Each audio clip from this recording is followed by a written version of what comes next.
Srimad Bhagavad Gita, Chapter 9, The Most Confidential Knowledge. The Supreme Personality of Godhead said, "My dear Arjuna, because you are never envious of me, I shall impart to you this most confidential knowledge and realization, knowing which you shall be relieved of the miseries of material existence." This knowledge is the king of education, the most secret of all secrets. It is the purest knowledge, and because it gives direct perception of the self by realization, it is the perfection of religion. It is everlasting, and it is joyfully performed. Those who are not faithful in this devotional service cannot attain me, O conqueror of enemies. Therefore they return to the path of birth and death in this material world. By me, in my unmanifested form, this entire universe is pervaded. All beings are in me, but I am not in them. And yet, everything that is created does not rest in me. Behold my mystic opulence. Although I am the maintainer of all living entities, and although I am everywhere, I am not a part of this cosmic manifestation, for myself is the very source of creation. Understand that as the mighty wind blowing everywhere rests always in the sky, all created beings rest in me. O son of Kunti, at the end of the millennium, all material manifestations enter into my nature, and at the beginning of another millennium, by my potency, I create them again. The whole cosmic order is under me. Under my will, it is automatically manifested again and again. And under my will, it is annihilated at the end. O Dhananjaya, all this work cannot bind me. I am ever detached from all these material activities, seated as though neutral. This material nature, which is one of my energies, is working under my direction, O son of Kunti, producing all moving and non-moving beings. Under its rule, this manifestation is created and annihilated again and again. Fools deride me when I descend in the human form. They do not know my transcendental nature as the Supreme Lord of all that be.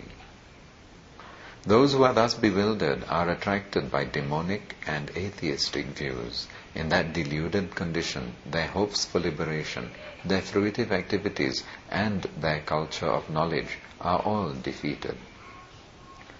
O son of Pritha, those who are not deluded, the great souls, are under the protection of the divine nature. They are fully engaged in devotional service because they know me as the Supreme Personality of Godhead, original and inexhaustible. Always chanting my glories, endeavoring with great determination, bowing down before me, these great souls perpetually worship me with devotion. Others, who engage in sacrifice by the cultivation of knowledge, worship the Supreme Lord as the one without a second, as diverse in many and in the universal form. But it is I who am the ritual, I the sacrifice, the offering to the ancestors, the healing herb, the transcendental chant. I am the butter and the fire and the offering.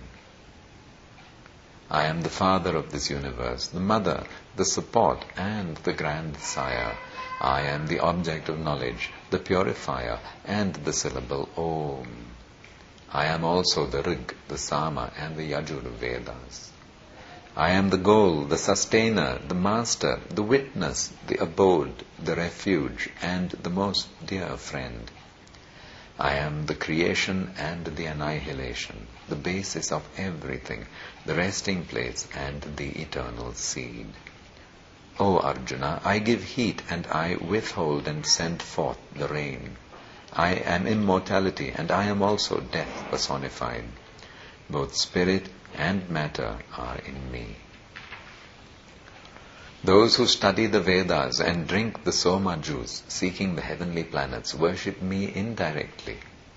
Purified of sinful reactions, they take birth on the pious heavenly planet of Indra, where they enjoy godly delights.